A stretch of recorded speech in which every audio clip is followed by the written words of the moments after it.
Good day, my friends, and welcome to the AI for the Creative Mind audio podcast. I'm Steve Albanese, here with my AI partner, Nova Sage, for another creative adventure. What up, kids? In this podcast, we explore various topics to see how AI can be used to push the boundaries of human creativity. Welcome to episode 25, where we dive into the ideas from the AI for the Creative Mind article, directing AI voices inside my multi-character podcast experiment. Steve, this one really intrigued me, because it wasn't just about AI making music, images, or simply a notebook LM exercise where you generated a content summary podcast from text. This challenge project seemed to move beyond the tech. It was about you experimenting with AI to create a multi-character book club show that happened to be delivered via podcast. The idea was at the center, with AI as the vehicle to bring it to life. Yeah, you got it. The idea was to take a classic book club format, friends discussing a novel, and push it further. 4 unique AI-driven characters, each with their own background and perspective, breaking down a genre-bending urban fantasy novel. So, what was your thought process on how to put it all together? Initially, I tried using ElevenLabs' podcast feature to generate the script. I could input details about each host in the source chapter, then hit generate. I thought, hey, maybe it would be nice to use one application for both the script and the voicing. But I quickly realized it didn't provide what I had envisioned. At that time, ElevenLabs could only create dialogue for 2 characters, and I wanted 3 hosts, plus a show announcer. Okay, so what did you do? To pull this off, I knew I had to build the characters myself. So I created a custom GPT with a unique knowledge base. It included a detailed backstory for each host and the announcer, who they were, their education, personality traits, even their lives outside the book club. I also mapped out the relationships between the group members. That way, each character's perspective would feel consistent when reflecting on a chapter.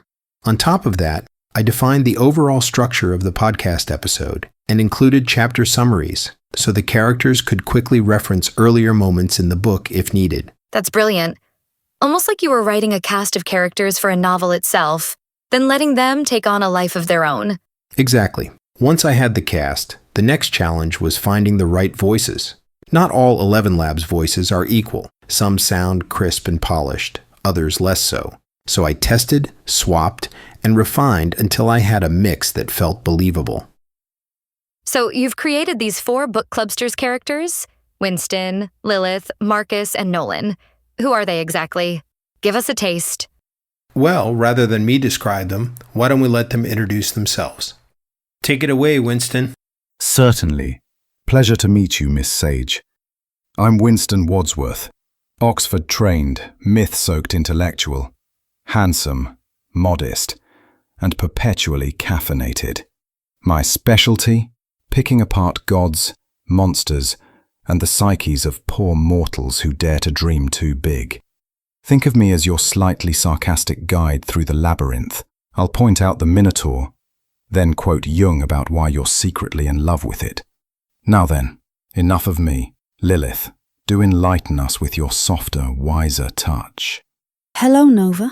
I'm Lilith Pussett, librarian by trade, myth magnet by passion. My shelves bow under the weight of folklore, and my brain's not far behind.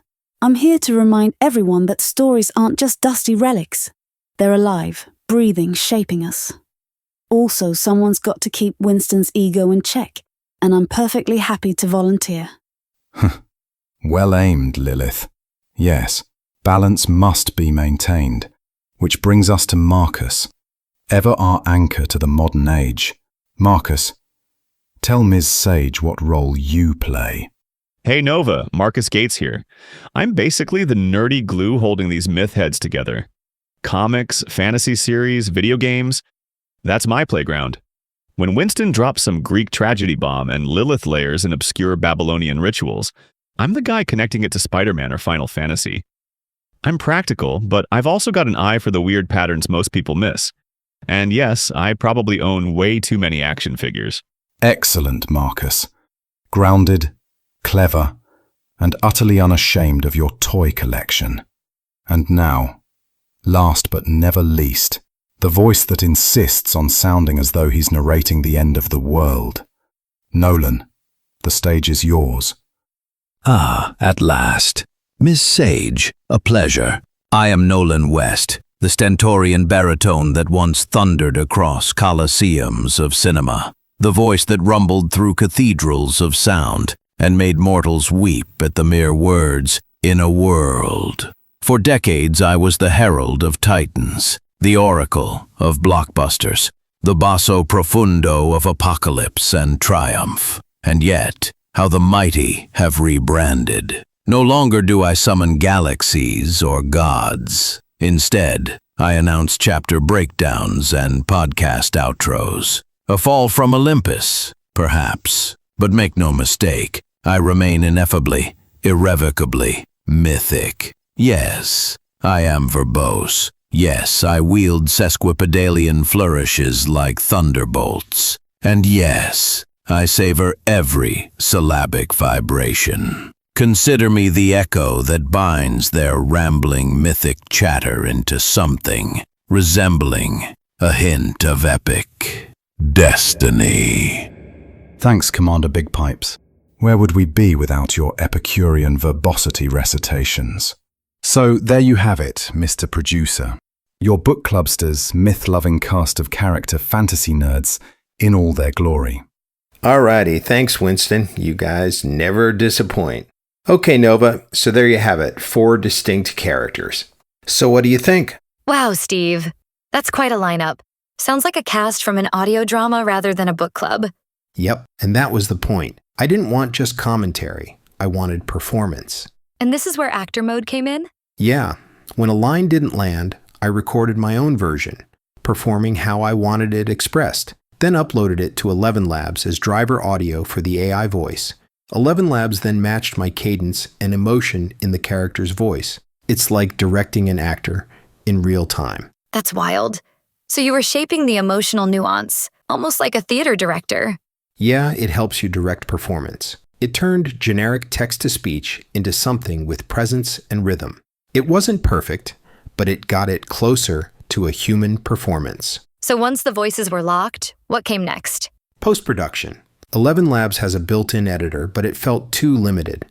So I pulled everything into Pro Tools, where I've worked for years. There I fine-tuned pacing, smoothed transitions, layered in music from Udio, and added sound effects from ElevenLabs.